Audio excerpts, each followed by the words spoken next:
Bonsoir tout le monde, j'espère que vous allez bien. Alors ce soir j'aimerais débattre d'un petit sujet qui va s'intituler le transhumanisme, projet dimurgique ou l'ultime solitude.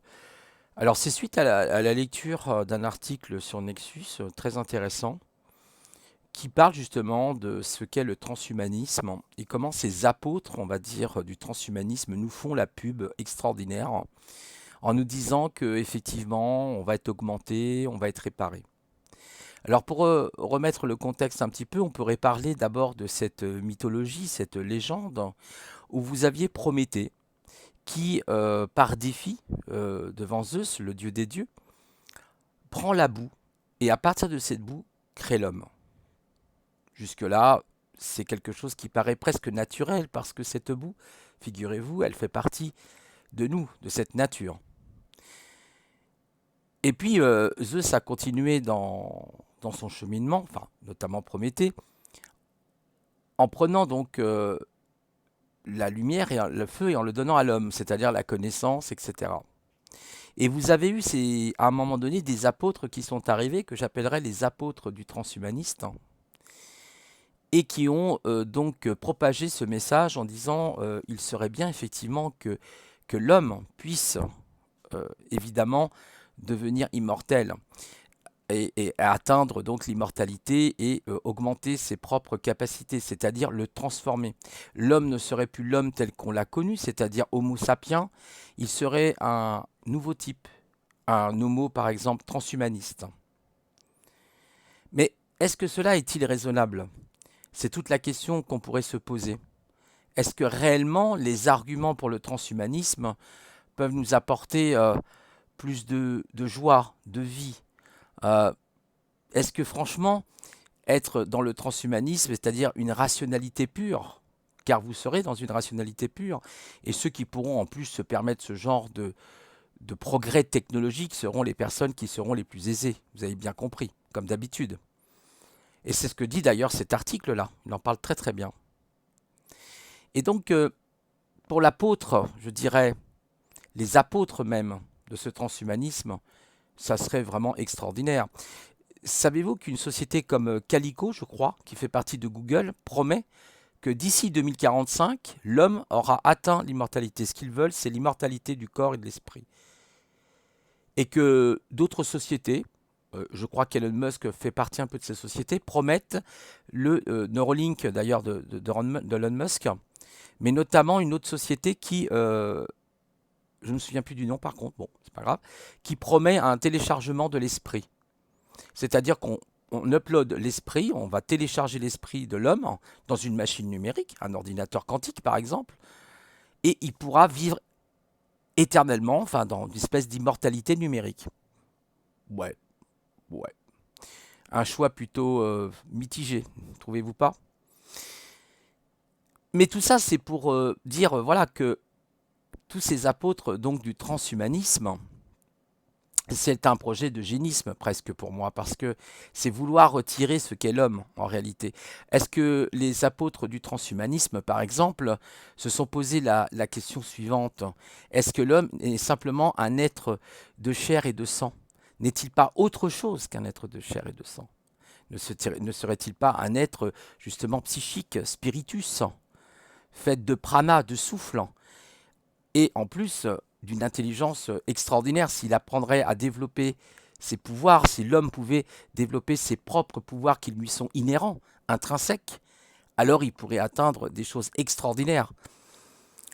Mais il n'y a pas mieux que l'homme d'ailleurs pour atteindre ses pouvoirs. Ce n'est pas un système électronique ou que sais-je encore qui va l'aider à s'accomplir. Enfin en tout cas, c'est mon avis. Voyez donc un peu la base, comment est projeté tout ce message. En plus, c'est un message publicitaire, le transhumanisme. C'est le message de dire, vous savez, vous avez acheté un iPhone, vous avez acheté un smartphone, mais il y en a un mieux là. Il y a une semaine, il y a eu à peine une semaine après que vous ayez fait votre achat ou 2 semaines, vous pouviez le changer, votre téléphone. Mieux. Mais dans le transhumanisme, ça sera la même chose. On vous dira, bah, écoutez, votre organe, il marche très bien. On vous a, par exemple, je sais pas, mis une prothèse au niveau de l'oreille. D'ailleurs, regardez, les prothèses de l'oreille, c'est un véritable commerce. Maintenant, vous avez même des prothèses qui écoutent à 360 degrés. C'est très bien, ok. Pas de problème, moi, pour ce transhumanisme. Je dirais que le transhumanisme de la réparation, oui, parce que dans ce cas-là, vous enlevez tout ce que vous avez, vos lunettes, ça fait partie d'une forme de, pas de transhumanisme, mais ça aide en quelque sorte des yeux déficients, des oreilles. Moi, j'ai rien contre ça. Là où ça devient plus litigieux, je pourrais dire, c'est quand on commence à augmenter l'homme. Parce que vouloir augmenter l'homme, ce n'est plus un homme à ce moment-là. Il n'est plus un homme, il est un surhomme, mais ça serait vraiment pour lui quelque chose de pas vraiment génial, quoi. Et en plus, vous seriez dans une ultime solitude.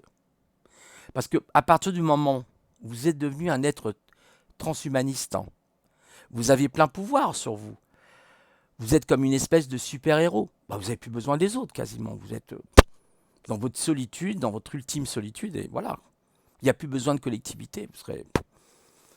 Et que faire aussi ensuite de l'art, de la littérature, de la philosophie, de la musique? Que deviendront ces choses que l'homme transcende justement avec son être supérieur, avec cet être que je vous ai dit tout à l'heure, divin, spiritus? Quand on écoute des belles mélodies, par exemple, de Chopin au piano, ou encore de Mozart avec des œuvres extraordinaires, mais qu'est-ce qu'on pourrait faire? qu'est-ce, qu'est-ce- Franchement, qu'est-ce que ça va nous apporter? Une société de rationalité? Une société de consommation? Encore une fois de plus? Absolument, le capital veut survivre par tous les moyens possibles. Voilà, donc c'est les questions qu'il faut se poser. Et vous avez notamment... alors je vais essayer de retrouver ce passage, si j'arrive à vous le retrouver. Une petite minute. Voilà, je vais essayer de retrouver ce passage qui était intéressant. J'avais oublié de le noter. D'un chirurgien aux États-Unis qui a fait une expérience. Il faut que je retrouve là. C'était pas ici.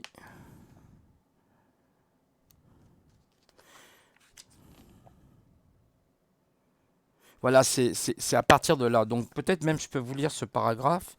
Je vais le lire. Voilà, oh, ça dure pas très longtemps, hein. Alors, je vais me mettre juste devant la lumière. Il est dit pourtant, c'est la conscience non locale. Voilà. Voilà ce qu'il est dit.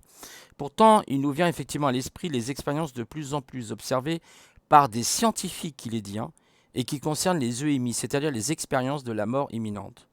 Parmi eux, le docteur Eben Alexander, neurochirurgien enseignant à Harvard, exerçant dans le très réputé Massachusetts General Hospital de Boston, foudroyé par une méningite bactérienne.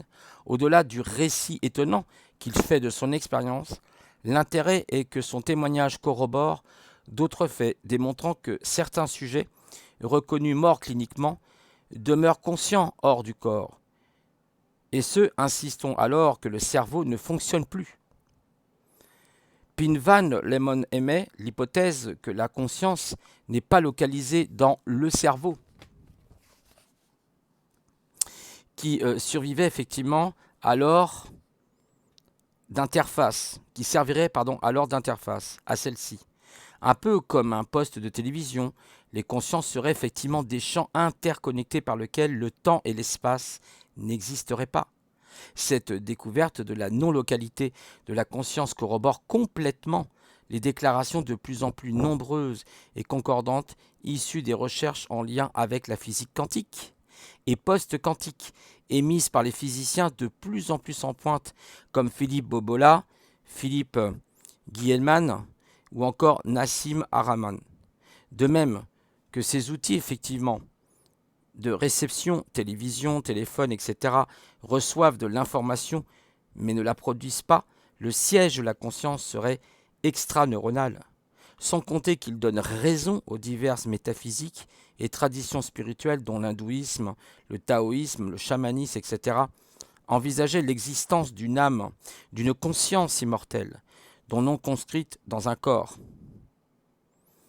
Ce constat est d'une importance considérable. La volonté des transhumanistes de recréer effectivement ou de télécharger un cerveau ne les conduira jamais à reconstruire un humain, car ce qui différencie avant tout l'humain, d'une machine est la conscience.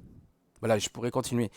Vous voyez, donc là même, on a une expérience incroyable de ce chirurgien qui dit avoir vécu cette expérience éminente, les NDE en anglais, les Near Death Experience en anglais, je crois qu'on dit. Donc, réfléchissons à cette question et en conclusion, qu'est-ce qu'on pourrait dire? Bah, la conclusion de l'article disait qu'il faut se réapproprier sa propre nature, se réapproprier sa propre conscience, comprendre l'environnement dans lequel on vit, c'est-à-dire nous, la nature. Parce que c'est vrai que pour arrêter ce progrès, c'est pas une chose facile. Évidemment, vous aurez toujours un peu le système économique et autres qui voudra vous faire la promotion de ce genre de technologie, de ce genre d'élan. C'est à nous de résister par les moyens avec lesquels nous avons, c'est-à-dire notre propre être. Je pense que chacun fait le choix hein, dans sa propre conscience, mais voilà, sachez quand même que une fois accepté ce transhumanisme, pour ceux qui en auront la possibilité, parce que je pense qu'il faudra avoir les moyens, eh ben, la vie ne sera plus du tout la même. Vous serez peut-être dans une ultime solitude. Voilà, c'est vraiment le côté dimurge de la chose. Voilà, c'était donc un sujet que je voulais traiter un peu avec vous, une lecture hein, notamment. Bon, j'ai pas fait la lecture parce qu'elle est un peu longue quand même, mais voilà ce que j'en ai à peu près, la synthèse intrinsèquement que j'ai faite de ce sujet, que j'ai trouvé intéressant. Et puis c'est aussi un outil que je dirais certains kabbalistes utilisent, hein, la kabbale notamment pour manipuler l'humanité. Voilà, donc ces apôtres, non, moi j'en veux pas, moi les bonnes paroles comme ça, les choses comme ça, non, ça m'intéresse absolument pas. Alors on pourra dire, bah peut-être oui, t'es vieux jeu, t'es un vieux dinosaure, t'es encore dans ta nostalgie.